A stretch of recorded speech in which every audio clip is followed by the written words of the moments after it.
Graça e paz. Damos graças ao Senhor então por podermos estar juntos, ainda que seja de forma virtual. Louvamos também ao Senhor porque os números no nosso país estão a baixar drasticamente e isso leva-nos a crer que brevemente nós possamos abrir as nossas instalações. Devido a este período de confinamento, onde vivemos, a grande maioria de nós passa mais tempo em casa, estamos muito mais expostos então aos nossos ídolos pessoais, como também às dificuldades nos relacionamentos familiares ao ponto dos divórcios estarem a aumentar. Quando saímos de casa, nós somos obrigados a usar uma máscara, por exemplo, cirúrgica. Só que, a maior parte das vezes, também usamos outras máscaras para disfarçar o nosso pecado, como também falhas na nossa personalidade. Deixem-me dar um exemplo. Quando vivia em Tondela, havia uma senhora que não era cristã que sofria violência verbal da parte do seu marido. O problema é que ninguém acreditava nela, porque o seu marido, fora de casa, era uma das pessoas mais divertidas que havia. Durante muitos anos, esta senhora sofreu horrores devido à vivência dupla do seu marido e ainda passava por mentirosa. Será que nós também temos este tipo de máscaras quando saímos de casa? Será que também temos esta vivência dupla? Ou somos o mesmo tipo de pessoa onde quer que nós estejamos? O que nos falta para sermos a mesma pessoa, quer estejamos em casa, no trabalho ou na igreja? Vamos então olhar para a primeira carta de Pedro, capítulo 1, e vamos ler hoje do versículo 17 ao versículo 21. Se nós olharmos, só para percebermos o contexto, os primeiros 12 versículos deste capítulo 1, vimos aquilo que Deus fez por nós. Deus escolheu-nos, Deus salvou-nos, Deus guardou-nos. No versículo 13, vemos o primeiro mandamento: alegrai-vos na esperança. A partir do versículo 15, vemos o segundo mandamento: sejam santos, qual a razão? Porque Deus é santo. Hoje vamos falar do terceiro mandamento: temei a Deus. Então vamos ver a primeira carta de Pedro, capítulo 1, versículo 17 até ao versículo 21. Diz o seguinte no versículo 17: ora, se invocais como Pai aquele que, sem exceção de pessoas, julga segundo as obras de cada um, portai-vos com temor durante o tempo da vossa peregrinação. Então, no versículo 14, Pedro usou o argumento da filiação para justificar o que ia dizer. Agora, neste versículo 17, Pedro usou o argumento da intimidade. Reparemos novamente, se invocais a Deus como Pai. A ideia desta expressão é mostrar que se existe uma relação com Deus, então alguma coisa tem que acontecer nas nossas vidas. É impossível nós termos um encontro com Deus e continuarmos como se nada fosse. Estes tempos então são bons para avaliarmos a nossa relação com Deus, com a família, com a igreja e com a sociedade.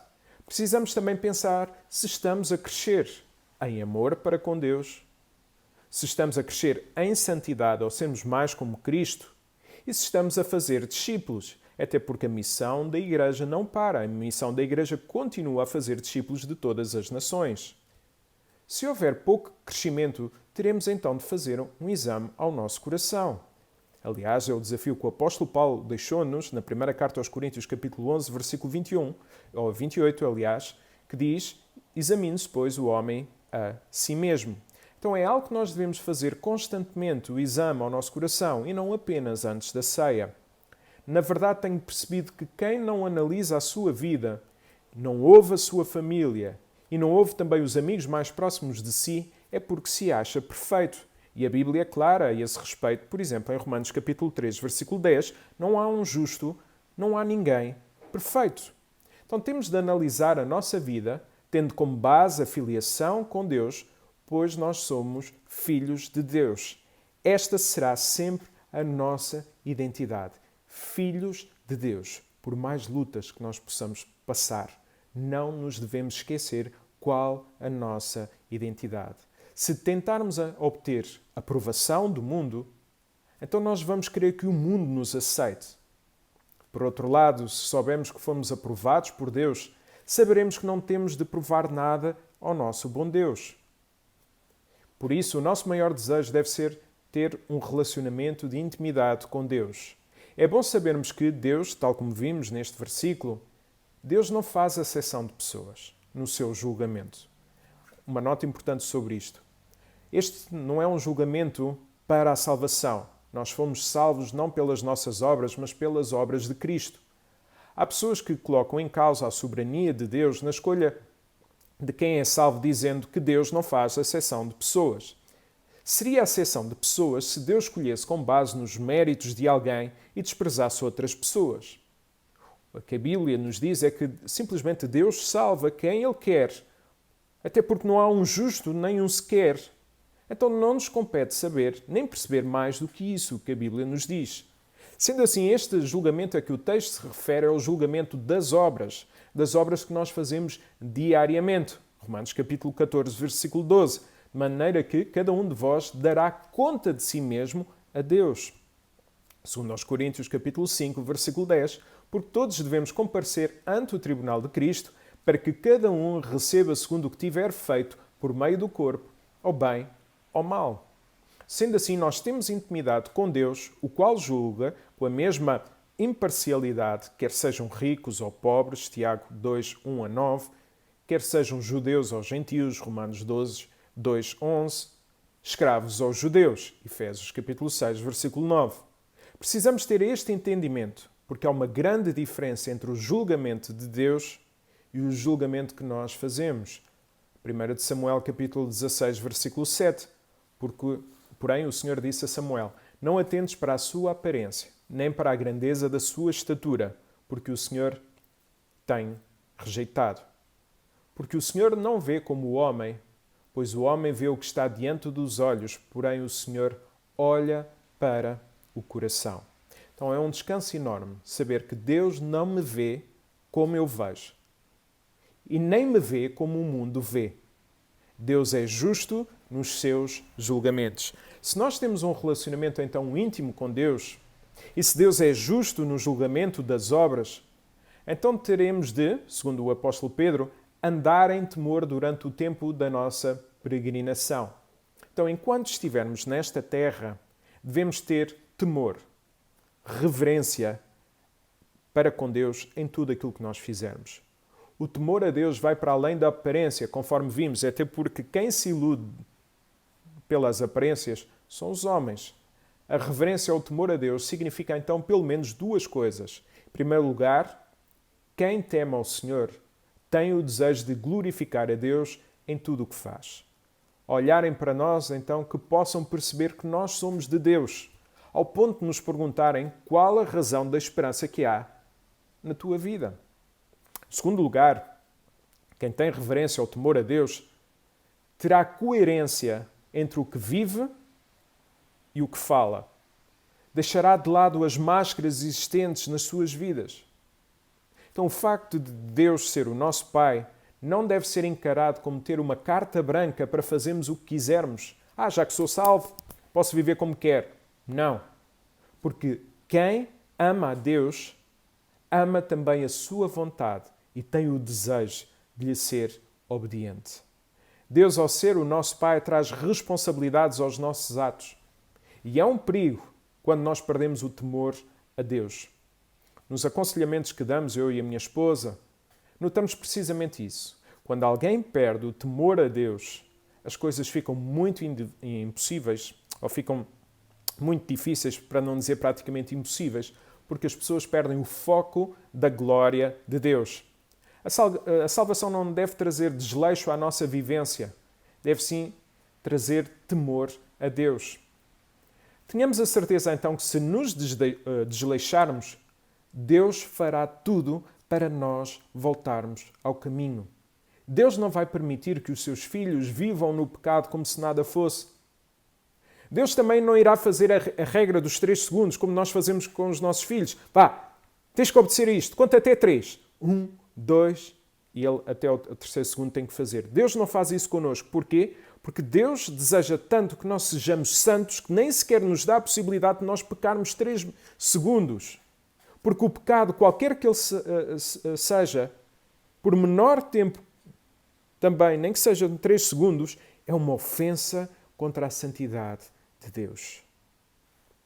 O problema é que hoje em dia, desculpem a generalização, estão a fazer de Deus algo que Ele não é. Estão a construir um Deus feito à sua imagem, à sua semelhança.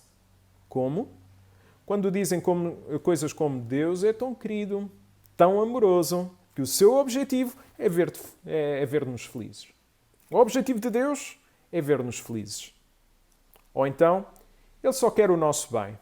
As igrejas é que são muito aborrecidas quando falam em pecado. Quando estes pensamentos surgem, estamos a arranjar desculpas para o pecado ao afirmarmos coisas como Deus é amor, Ele quer é que tu sejas feliz. Há um livro muito interessante de Craig Groeschel. Ele diz o seguinte: às vezes o que consideramos capaz de nos fazer felizes é o oposto daquilo que Deus quer para as nossas vidas. Então temos de reconhecer que estes pensamentos surgem também na vida das pessoas porque a mensagem da cruz está-se a desvanecer dos púlpitos das nossas igrejas quando a mensagem da cruz é o poder de Deus para a salvação. Reparem, ninguém que se diz cristão e que vive em pecado vai dizer Deus é justo, Deus é santo. Não. Esquecem-se do temor a Deus. Esquecem-se que temer a Deus envolve respeitar tudo o que Deus fez por nós em Cristo Jesus ao vivermos como Jesus viveu. Agora, quando o apóstolo Pedro disse que deviam temer a Deus enquanto fossem peregrinos, a mensagem estava a ser claramente compreendida aos leitores desta carta, até porque os judeus no Império Romano eram vistos como estrangeiros e a sua integração na sociedade não era bem vista pelos gregos. O que Pedro então estava a mostrar-lhes aqui e a mostrar-nos também é que nós não somos deste mundo. Nós não fomos feitos para este mundo. Porquê? Porque os cristãos têm a sua cidadania no céu com o título de residência temporária aqui na terra. Nós fomos comprados por um alto preço. Deus só nos pede que o temamos de todo o nosso coração. Qual a razão? Versículo 18 até ao versículo 21. Sabendo que não foi mediante coisas corruptíveis, como prata ou ouro, que fostes resgatados do vosso fútil procedimento, que vossos pais vos legaram, mas pelo precioso sangue, como de cordeiro, sem defeito e sem mácula, o sangue de Cristo, conhecido com efeito antes da fundação do mundo, porém manifestado no fim dos tempos por amor de vós que, por meio dele, tendes fé em Deus, o qual ressuscitou dentre os mortos e lhe deu a glória, de sorte que a vossa fé e esperança estejam em Deus. Vemos então aqui uma comparação entre aquilo que é perecível e aquilo que é eterno. O que tem valor com o que tem um valor incalculável. O ouro e a prata eram os metais valiosos naquela altura. O que Pedro está aqui a dizer é claro, não são os bens aqui na terra que dão uma segurança eterna. Apesar de serem valiosos, não podem comprar aquilo que o ser humano mais precisa. E este é um ponto fundamental para combatermos a heresia do chamado evangelho social. Porque o maior problema do ser humano não é a fome, não é a sede, não é a nudez, não é a saúde. O maior problema do ser humano é o seu pecado e a consequência da morte espiritual. Aliás, e repito, o maior problema do ser humano não é a fome, não é a sede, não é a nudez ou esta pandemia pela falta de saúde. O maior problema do ser humano é o seu pecado e a consequência, morte espiritual. Obras sem evangelho são obras úteis, mas não dão glória a Deus e não salvam ninguém. Somos chamados assim a falar de Jesus a todo o ser humano para que haja salvação, sendo que ao mesmo tempo devemos ajudar as pessoas nas suas necessidades físicas.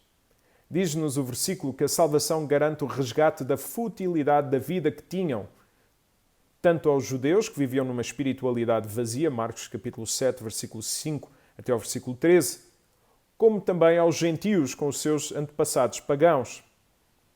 A palavra redenção ou resgate era usada para a libertação de um escravo através de um preço estipulado. Então, todo o pagamento de resgate trazia a ideia de um dono. Desde o Antigo Testamento, sempre houve um preço para a libertação do povo. No caso de Israel, Foi preciso o derramamento de sangue de cordeiro sobre os umbrais das portas para salvar o povo da morte. E nós estamos quase a celebrar a Páscoa, a qual nos aponta para este sacrifício. Esse sacrifício, então, apontava para um sacrifício maior, aquele que iria servir para aplacar a ira de Deus. Um sacrifício que fosse suficiente para salvar todos aqueles que se arrependam dos seus pecados. E para que esse sacrifício fosse feito ou aceito por Deus, era necessário que uma pessoa cumprisse a lei de Deus na sua plenitude. Daí a necessidade de ter de ser um homem. O sangue, então, dos cordeiros apontava a Jesus. Daí devemos, no versículo 19, mas pelo precioso sangue, como de cordeiro, sem defeito e sem mácula, o sangue de Cristo. Então, em João capítulo 1, versículo 29, lemos também que eis o Cordeiro de Deus que tira o pecado do mundo. Era preciso então haver sangue para haver redenção de uma pessoa perfeita, Hebreus 9. E a única pessoa perfeita à face da terra que houve foi o Senhor Jesus. Não tenhamos dúvidas, assim, que o único sacrifício que aplacou a ira de Deus de todas as pessoas que se arrependerem dos seus pecados foi o de Jesus. Só houve justiça perfeita porque houve perfeição na vida de Jesus, o que nos mostra que a nossa imperfeição é, de facto, completa. E se formos mais fundo, a santificação para a qual nós precisamos de crescer diariamente mostra-nos que nós não somos perfeitos. Aliás, a santificação é uma declaração da imperfeição do cristão. Não vale a pena tentar impressionar a vida dos outros. Todos nós andamos na luta ao declararmos guerra contra o pecado. Quem disser que não vive na luta está a mentir, ou ainda nem começou o seu processo de santificação. Não vale a pena tentarmos impressionar as pessoas com a nossa vivência. Deus deu a igreja para os fracos, para os doentes, e não para os sãos. Deus revela-se nas nossas fraquezas. O poder de Deus revela-se quando reconhecemos que somos fracos. Nas nossas vidas não devemos ter receio de viver publicamente os salmos. Isto é, se, por exemplo, David vivesse nos dias de hoje e ao escrever salmos, muitos de nós diríamos, ele está maluco. Pessoa tão fraca. Ele devia ser a resguardar e a expor-se menos. Então, o livro dos Salmos é uma das coletâneas mais honestas da vivência do cristão. É uma fraqueza humana lá contida, muita fraqueza humana lá contida e muita força do nosso bom Deus. Não é em vão que quando nós estamos mais em baixo, nós vamos ler o livro de Salmos, porque ao olharmos para aquelas palavras, nós vemos a nossa vida refletida lá. Temos, assim, de viver mais salmos na nossa vida. Temos de dar mais margem às pessoas na igreja para que possam confessar os seus pecados, para que possam confessar as suas fraquezas, para que possam pedir ajuda. Temos de alegrar também quando alguém diz que Deus salvou, por exemplo, o seu casamento devido ao ministério da igreja. Temos de nos alegrar e não julgar quando Deus concedeu o perdão a alguém, mesmo com um passado terrível. Temos de aprender a ser como o filho, aliás, como o pai do filho pródigo, que viu o seu filho a sair, a gastar tudo, a fazer as coisas mais terríveis, e mesmo assim esse pai recebeu de braços abertos, sem qualquer tipo de perguntas. Temos de dar margem para a saída das pessoas, como também dar abertura para o regresso das pessoas através do arrependimento. Falta muitas vezes compaixão nas nossas palavras porque elevamos a aparência acima de todas as coisas e esquecemos-nos do temor a Deus.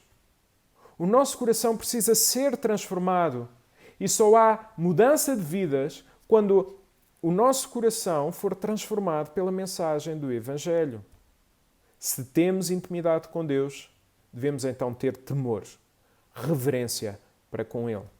Não nos devemos então esquecer que a salvação foi-nos dada de forma gratuita.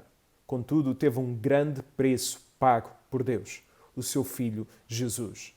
Jesus não foi a solução de recurso para um plano que correu mal. Não. Jesus foi escolhido, Jesus foi eleito, e isto é muito mais do que saber de antemão algo que aconteceu. Deus decretou, antes da criação, que Jesus seria o Salvador. Pensar nestas verdades do Evangelho transformará a nossa vivência em várias áreas, como por exemplo no desejo de proclamarmos esta mensagem a toda a criatura. Se queremos ter temor a Deus, aproveitemos também as oportunidades para testemunhar, porque uma das melhores formas de mostrarmos que temos temor a Deus passa por espalharmos a sua palavra a toda a criatura. Por isso pensemos, depois de tudo o que Cristo fez por nós, temos tido temor a Deus nos nossos momentos pessoais? Temos tido temor a Deus nas nossas famílias? Temos tido temor a Deus nas nossas igrejas? Temos tido temor a Deus no nosso testemunho com as pessoas que não são cristãs? Que possamos dessa forma cantar a uma só voz. Seja bendito o Cordeiro que na cruz por nós padeceu. Seja bendito o seu sangue que por nós pecadores verteu. Eis nesse sangue lavado com roupas tão alvas são os pecadores remidos que perante Deus hoje estão. Alvo mais que a neve, alvo mais que a neve. Sim, nesse sangue lavado, mais alvo que a neve serei. Vamos orar. Bom Deus e nosso Pai, estamos gratos, Senhor, pelo Teu amor. Gratos, Senhor, porque Tu enviaste o Teu Filho Jesus para dar a sua vida por nós. Gratos, Senhor, pela presença do Teu Santo Espírito nas nossas vidas, Pai, que nos consola, que nos protege, que nos guia, que nos convence do pecado, da justiça e do juízo. Perdoa-nos pelas vezes em que nós pensamos mais na nossa imagem, olhamos mais também para aquilo que as pessoas emanam do que propriamente para aquilo que Tu fizeste nas suas vidas, nos seus corações. Bom Deus, ajuda-nos a olhar para as pessoas com os Teus olhos. Olhos com graça, com misericórdia, com compaixão. Perdoa-nos assim, Senhor, pelas vezes em que nós ficamos calados e não falamos de Ti. Perdoa-nos pela quantidade de máscaras que nós usamos diariamente para escondermos muitas vezes um coração distante de Ti. Sê connosco, Senhor. É no nome de Jesus que nós oramos. Amém. Muito obrigado mais uma vez por estarem connosco. Se houver alguma dúvida, alguma pergunta, podem sempre então mandar por mensagem. Se também alguém desejar ter uma Bíblia, por favor, mande uma mensagem. Nós certamente iremos fazer chegar essa Bíblia. Como também alguém, se estiver a passar por alguma dificuldade a nível da alimentação, pode mandar uma mensagem privada e nós certamente iremos fazer chegar um cabaz de alimentação a qualquer parte do nosso país. Que Deus vos abençoe ricamente e que vos conceda uma semana de paz. Amém?